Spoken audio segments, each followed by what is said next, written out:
झारखंड में आज तक किसी भी पार्टी को अकेले सरकार बनाने के लिए जरूरी जादुई नंबर नहीं मिला। नमस्कार, मैं नेहा, आप देख रहे हैं नया भारत टीवी। सूबे का सियासी त्रिकोण ऐसा है कि केवल 4 पार्टियां ही सीटों के मामले में 2.5 का आंकड़ा पार कर सकती। झारखंड 24 साल पुराने राज्य ने 13 मुख्यमंत्री देखे, 3 बार राष्ट्रपति शासन देखा और निर्दलीय विधायक को मुख्यमंत्री की कुर्सी पर काबिज होते हुए देखा। राज्य का नाम आते ही जहन में तस्वीर उभरती है सियासी लिहाजे से अस्थिर राज्य। लेकिन इस अस्थिरता के पीछे क्या है?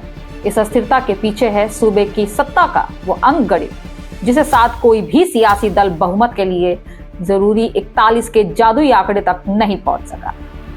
4 चुनाव बीत चुके हैं और प्रदेश 5वीं बार अपना भाग्य विधाता चुनने के लिए वोट करने जा रहे हैं। ऐसे में बात चुनावी अतीत की भी हो रही है। झारखंड का चुनावी अतीत क्या कहता है? झारखंड विधानसभा की कुल सदस्य संख्या 81 है।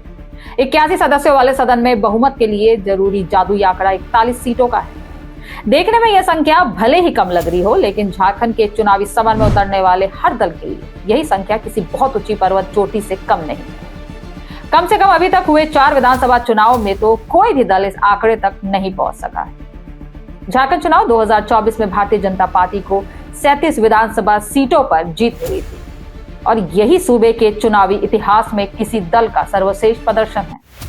झारखंड चुनावों के अतीत पर नजर डालें तो सूबे में अब तक केवल एक चुनाव में ऐसा हो सका है जब 4 पार्टियों को 10 या उससे ज्यादा सीट पर जीत मिली थी। ऐसा 2009 के विधानसभा चुनाव में हुआ था जब बीजेपी और झारखंड मुक्ति मोर्चा पार्टियों को 18 सीटों पर जीत मिली थी।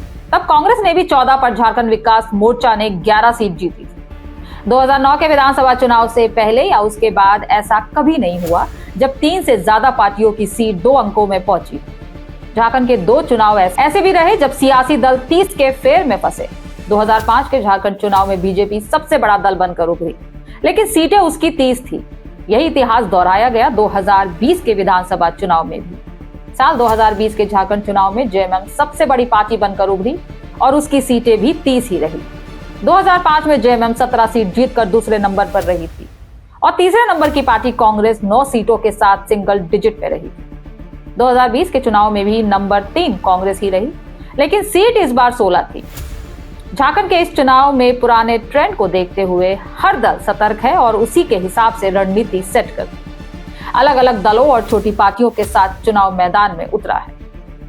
बीजेपी ने सुदेश महतो की अगुवाई वाली ऑल झारखंड स्टूडेंट यूनियन के साथ ही नीतीश कुमार की अगुवाई वाली जनता दल और चिराग पासवान के लोक जनशक्ति पार्टी के साथ गठबंधन किया। वहीं सत्ताधारी जेएमएम के साथ कांग्रेस, राष्ट्रीय जनता दल और लेफ्ट पार्टियां हैं। चुनाव के बाद सरकार गठन की कवायद जोड़ तोड़ के फेर में ना फंसे, इसे लेकर सतर्क दोनों ही प्रमुख पार्टियां बीजेपी और जेएमएम ने चुनाव पूर्व छोटे छोटे वोट बैंक को टारगेट कर गठबंधन किया।